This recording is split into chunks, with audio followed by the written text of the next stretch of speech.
Hi there and welcome to this message. My name is Brendan. I'm one of the teaching pastors here at Suncoast, and we're continuing our series Unshaken in our Suncoast Online format. And wherever you are today, I hope that this message finds you well and that this is an encouragement to you in this season that we all move through together. The title of my message today is called Planted. However, let me kick off with a story. It's the story of the Battle of Trafalgar. You may have heard of this, but it's actually one of the greatest naval battles of all time. It was a battle between the British fleets and the combined forces of the Spanish and the French off the coast of Spain. And it was important because it was a battle to try and take control eventually of the English Channel and allow for the French invasion of Napoleon's army of Britain. And as you can imagine, would have changed the course of history as we know it if that was something to happen. Now, this battle took place on the 21st of October 1805.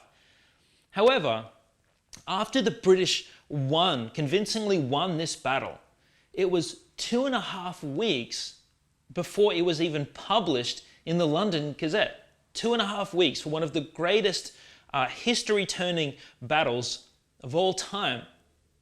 And perhaps if you lived further out of London, it could have been months even before you knew about it.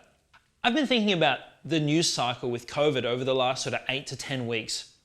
And it's pretty clear that articles are popping out very, very quickly. In fact, I found myself reading articles that say maybe 4 or 5 hours old and going, oh, this is completely outdated. I need something newer than that. And I'm going for the stuff that comes out really quickly.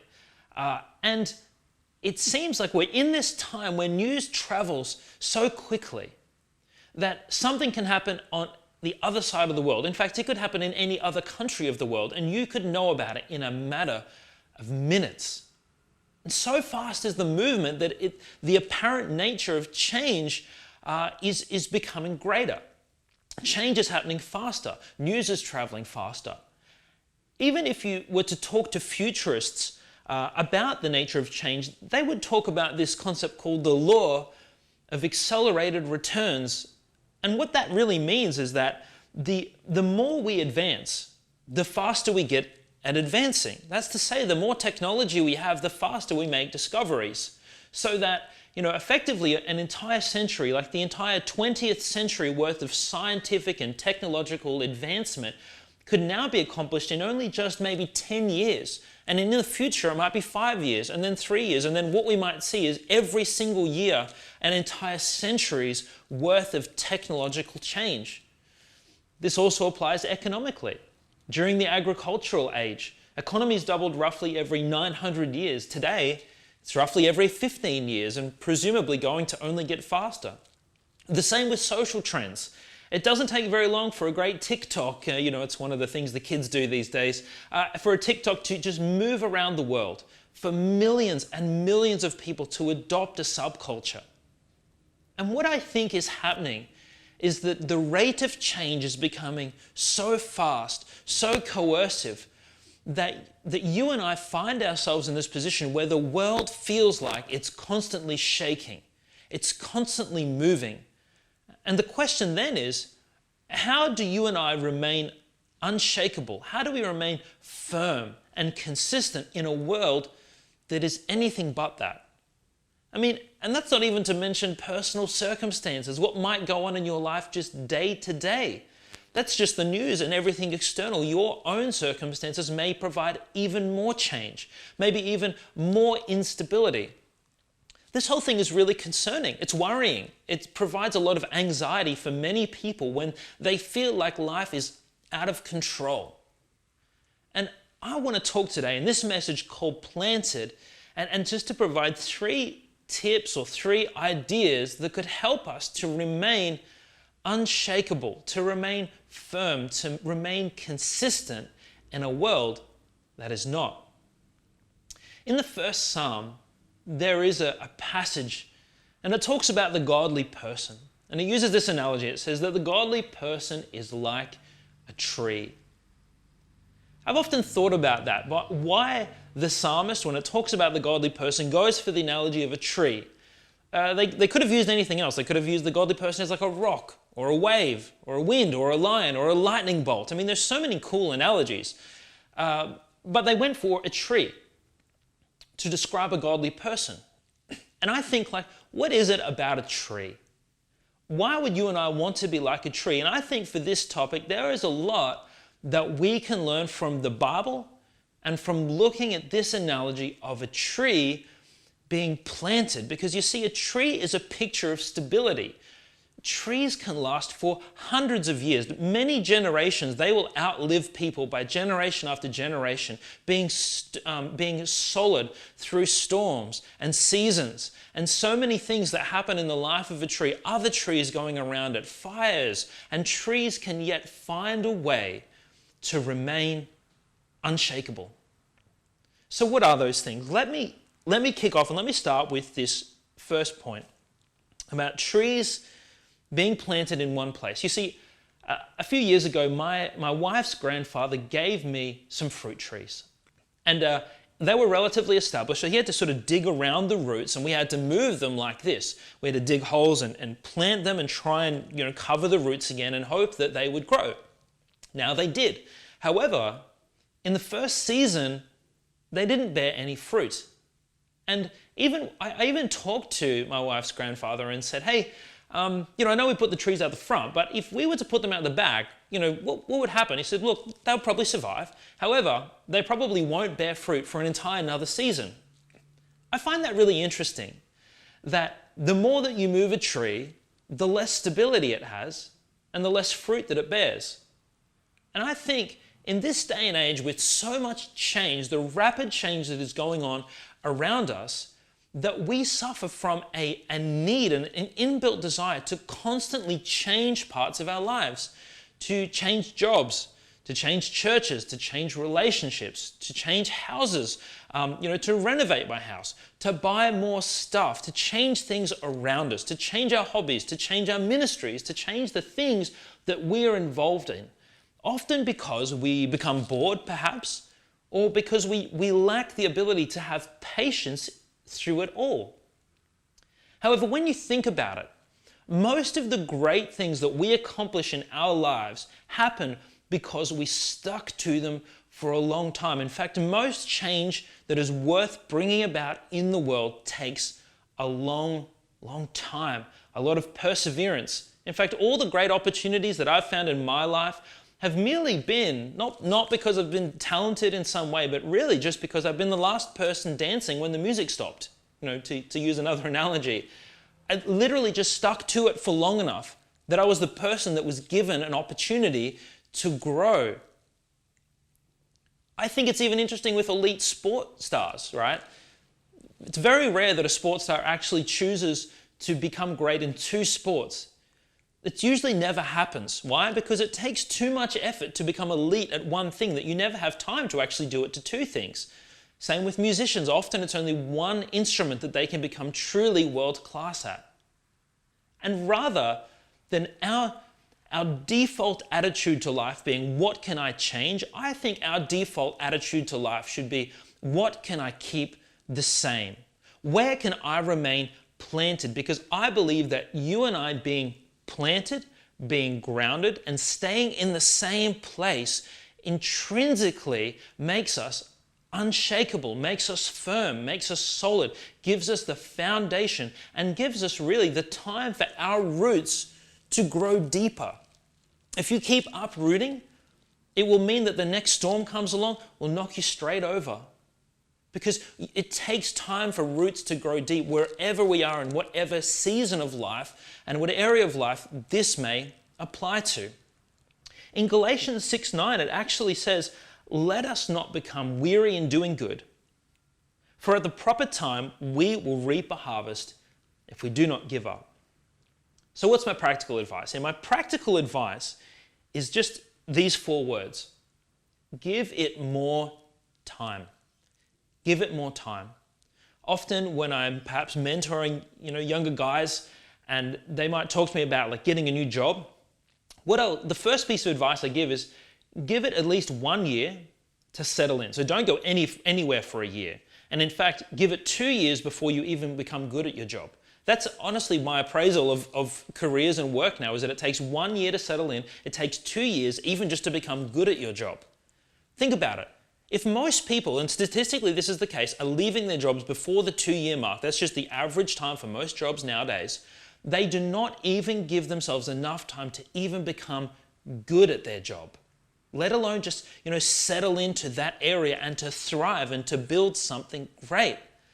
And I know it applies in many other areas than just in work, but this is kind of a good example. Whatever you are in right now, and perhaps you're thinking about moving or shifting or changing, rather than your default being to shift and move, make your default to stay. Of course, if there's a reason you feel compelled by God, perhaps it's not a safe situation that you find yourself in. Maybe it's unhealthy and it's not good for you. Of course, that is a great reason to move and to shift. But if all those things are in place and it's pure boredom or dissatisfaction or a lack of patience, my encouragement to you today in being unshakable is to remain planted. All right, let's move to the second point here. If I were to ask you the question, do you think a tree is most likely to thrive in an open clearing where there are no other trees around, just this tree by itself, or in an area where there are other trees just around it? Which would you say is the best place for a tree to thrive?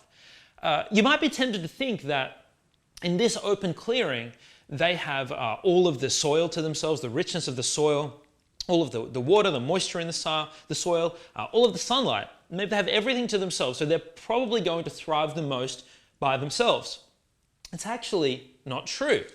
You see, when trees grow, and in particular an example might be like a redwood, as they grow, when they grow around other trees, their roots and the root system actually moves down and across and begins to intertwine with the root system of the other older trees, not only allowing for them to become more stable, but they actually follow the path of the roots of the older trees to move downwards to find water. And this effect has an incredible stabilizing effect across the community of those trees. I mean, I think you get where this analogy is going, that you and I, like trees, are made to thrive amongst the stability of community and great people. Who are you and I planted around? And I think this could be very seasonal. You might be in a season where you are the person who requires the support. You need older trees. You need older people who have been there before in front of you, who can show you the way, who can encourage you, who can tell you, yep, it's totally normal to feel that way, but you need to keep pushing. Or maybe you can try this, try something a little different. This is what worked for me. And their stability, their experience helps to make us stronger. You could also be in the opposite season. Maybe you've weathered many storms in life and find yourself in a place where you are stable. And let me tell you this, you are needed.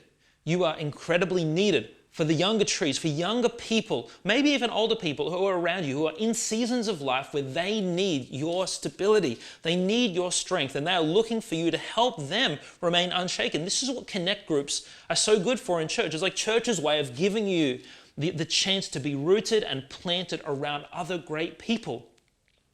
Not only that, I mean, you could go ahead and find people. In fact, that's my practical tip for this.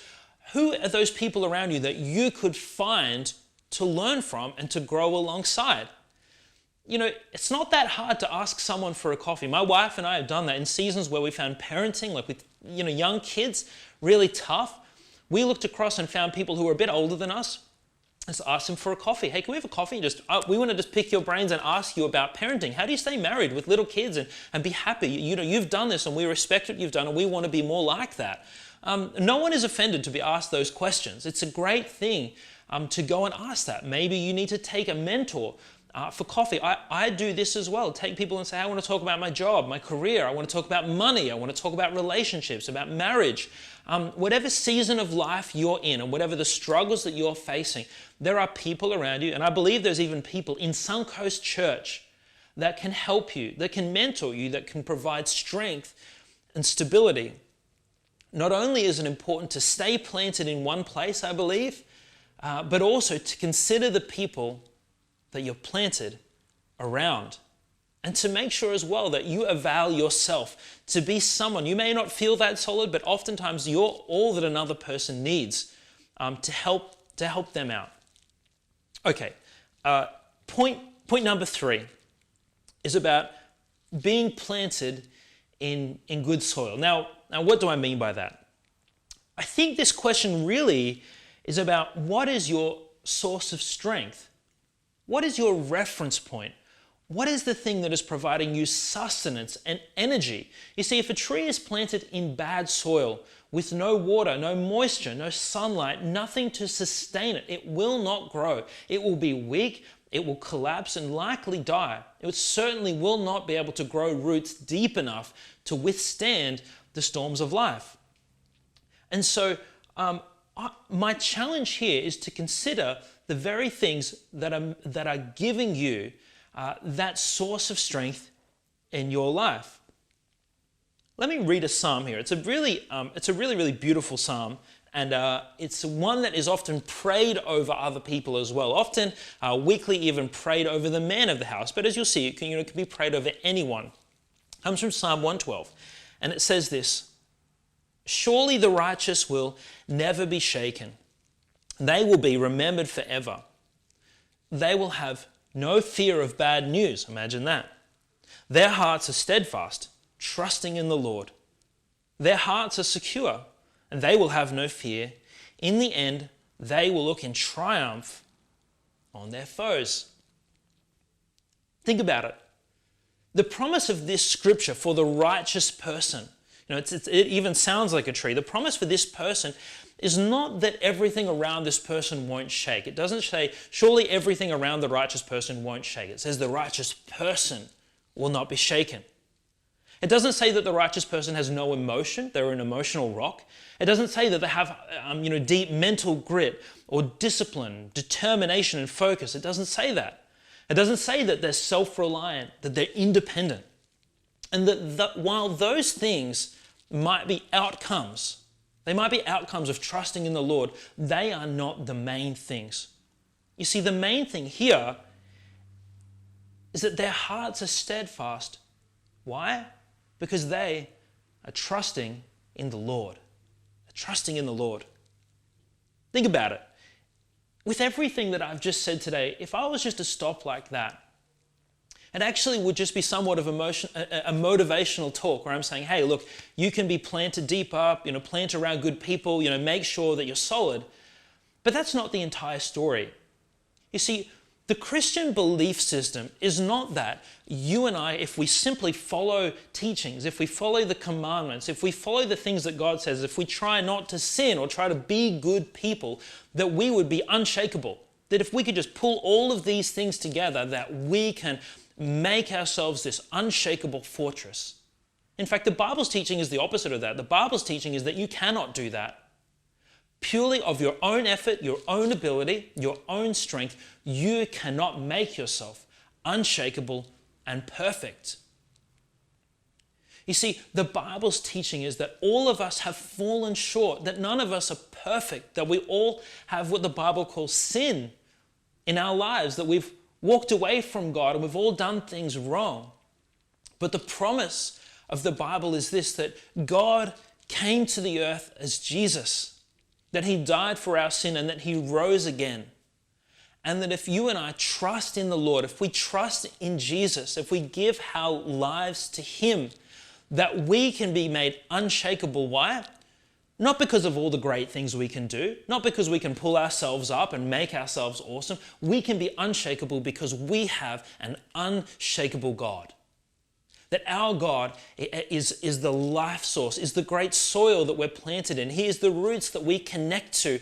He is the one place that we can never move from, that we can be planted in one place in him forever, that we can be bound with him, and that we can have him as our soil, as our sustenance, as our energy, as our immovable source. You see, our hearts are made steadfast mostly because we trust in the Lord. Now, a lot of this is in our court, like we need to have great wisdom in how we approach our day-to-day lives and how we live out our relationships. But I'm telling you today that if you put your trust in the Lord, it is indeed the first, most critical step to being unshakable in a world that has never stopped shaking, and I don't think will ever stop shaking. My encouragement to you today is to trust in the Lord. Now, what does that mean? You see, trust is different than believe. It's one thing to believe someone, it's another thing to put your trust in them. To put your trust in them is almost to take a risk, to give your life to God. And that could be as simple as something you could even do right now, of praying a prayer and saying, God, you know what, I'm sorry for my sin. I'm sorry, but you know what, I ask you for forgiveness, and I want to give my life to you. And that's something you could do even right now. And we, as a church, we'd love to hear from you. We'd love for you to make contact with us. All our details are here. But this is indeed the greatest step you could ever take. And probably the greatest reminder for all of us, if you've been a Christian for some time now, the greatest reminder that your core stability, your ability to be unshaken is because we, and you and I, trust in the Lord. Well, look, in just a moment, we're going to move and we're going to have just a little bit more time of worship. And I encourage you maybe to pray at home, maybe with your family, maybe you're by yourself. Spend some time praying. You could even take communion in this time as well. If you have some bread and some juice, it's just a really simple thing, but it's a great thing to do, to remember the sacrifice God made for us and why He and He alone is our unshakable rock. Let me pray and then we'll close up. God, we just thank you for these moments where we can be together as a church from our homes. God, I thank you that you are our unshakable rock, God, and that we can learn to be like trees planted in one place, planted in you, planted in community with the roots of other people to help stabilize us. And obviously, God, to be planted in good soil where you are our source, you are our strength, God, and you are our hope. May our hearts be steadfast, trusting in you. Well, I hope you have a great Sunday wherever you are. We'll see you again soon.